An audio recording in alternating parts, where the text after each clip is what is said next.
नमस्कार दोस्तों, कैसे हो आप सभी का स्वागत है।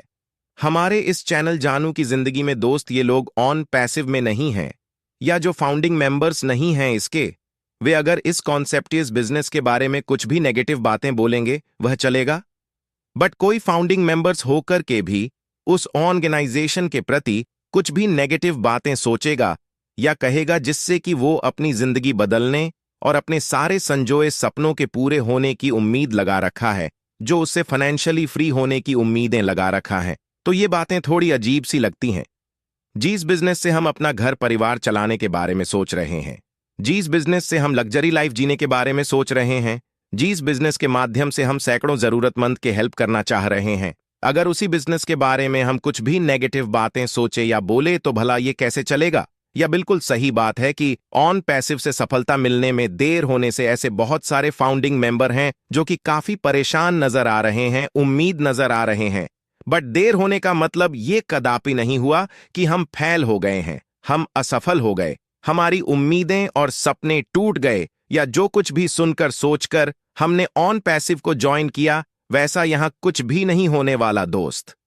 इस तरह की बातें हम तब सोचियां कर सकते हैं जब ऑन पैसे पूरी तरह से बंद हो जाए, पूरी तरह से ये सिस्टम क्लोज हो जाए, या मिस्टर सीखे नहीं हमसे रूबरू नहीं हो, वो अंडरग्राउंड हो जाए या अपने हाथ खड़े कर ले कि मैंने कोशिशें बहुत की आपके जिंदगी को बदल देने के लिए, आपके सपनों को साकार कर देने के लिए, बट मैं असफल रहा अपने प्रयोग में। मगर यहां दोस्त इस तरह की बातें तो कुछ है नहीं जिससे हमें यह लगे कि शायद अब यहां कुछ भी नहीं होने वाला, कुछ भी नहीं मिलने वाला। कुछ लोग तो यहां तक भी कहते हैं कि देख लीजिएगा ऑन पैसे बहुत बड़ा स्कैम करने वाला है, जबकि मैंने एक बार नहीं बल्कि कई बार इस बात को दोहराया है। अगर यहां स्कैम या फ्रॉड होने को रहता तो शायद कब का हो गया रहता। अगर कुछ इस तरह की नीयत होते मिस्टर के कि हमें मार्केट से बड़े बड़े सपने दिखाकर 1000-2000 करोड़ कलेक्शन करके निकल लेना है, तो 1000-2000 करोड़ रुपए तो उनके पास कब का जा चुका है। वो अब तक किस बात के इंतजार कर रहे होते। अगर उनकी मंशा कुछ गलत करने की होती तो वे अब तक इंतजार नहीं कर रहे होते, बल्कि आराम से निकल ली होते। ये सारे ऑफिस एम्प्लॉय मार्केटिंग एडवर्टाइजमेंट अभी तक किस लिए दिख रहे होते? क्या पैसे खर्च नहीं होते होंगे? ये सब करने में ऐसा बिल्कुल भी नहीं है कि मिस्टर आइस ने फाउंडरशिप या सब्सक्रिप्शन के लिए जो भी पैसे कलेक्ट किए हैं मार्केट से, वो सारे के सारे पैसे उनके तिजोरी में पड़े होंगे, क्योंकि 2018 से लेकर अभी तक बहुत सारे खर्चे भी तो उनके दिख रहे हैं। क्या जीस कंट्री में भी ऑफिस चल रहे हैं, कंपनी के वो सब फ्री में चल रहे होंगे क्या, जो हजारों की संख्या में एम्प्लॉई काम कर रहे हैं, या सॉफ्टवेयर इंजीनियर सॉफ्टवेयर डेवलपर काम कर रहे हैं, कंपनी के लिए वो सब फ्री में काम कर रहे होंगे? ऐसा बिल्कुल भी संभव नहीं है। क्या दुबई के अंदर या फिर कहीं भी जो कंपनी के मार्केटिंग या एडवर्टाइजमेंट होते आ रहे हैं वो सब फ्री में हो रहे होंगे, उसमें पैसे खर्च नहीं होते होंगे? और तो और जीस डेटा सेंटर की बातें हम सभी सुनते हैं या करते हैं। हम ये मानते हैं कि हम इससे शायद किसी भी इंडियन फाउंडिंग मेंबर्स या लीडर्स ने ऑन पैसिव के बन रहे या बन गए डेटा सेंटर को कभी नहीं देखा होगा। फिर भी इस बात का भरोसा करते हैं कि कंपनी का बहुत बड़े लेवल पे डेटा सेंटर का काम हो रहा है। और अगर रियल में ऐसा है जैसा कि कहा जा रहा है, तो दोस्त एक डेटा सेंटर का निर्माण कर देने में किसी भी कंपनी को लगभग 500-7,000 करोड़ रुपए का खर्चा आ जाता है, या शायद उससे भी अधिक। जबकि ऑन पैसिव के 3-4 डेटा सेंटर की बातें होती हैं। चलिए हम 3-4 डेटा सेंटर की बात नहीं करेंगे, हम सिर्फ एक डेटा सेंटर की ही बात करते हैं। अगर मिस्टर ने एक डेटा सेंटर का भी निर्माण कर दिए हैं तो समझ लीजिए 5-7 हजार करोड़ रुपए का इन्वेस्टमेंट उन्होंने कर दिया है। और अगर रियल में 3-4 डेटा सेंटर पे काम हो रहा है, इसका मतलब मिस्टर ने स्वयं का 10-20 हजार करोड़ रुपए इन्वेस्ट किए हैं। अगर ये बातें पूरी तरह से सत्य हो तो हम समझ सकते हैं कि मिस्टर एस हम फाउंडिंग मेंबर के लिए क्या कुछ कर रहे हैं।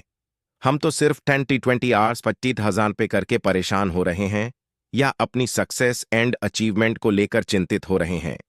जिसने खुद का 10-20 हजार करोड़ रुपए इन्वेस्ट किया होगा उससे कितनी अधिक चिंता होगी अपने मिशन को कामयाब कर देने के लिए।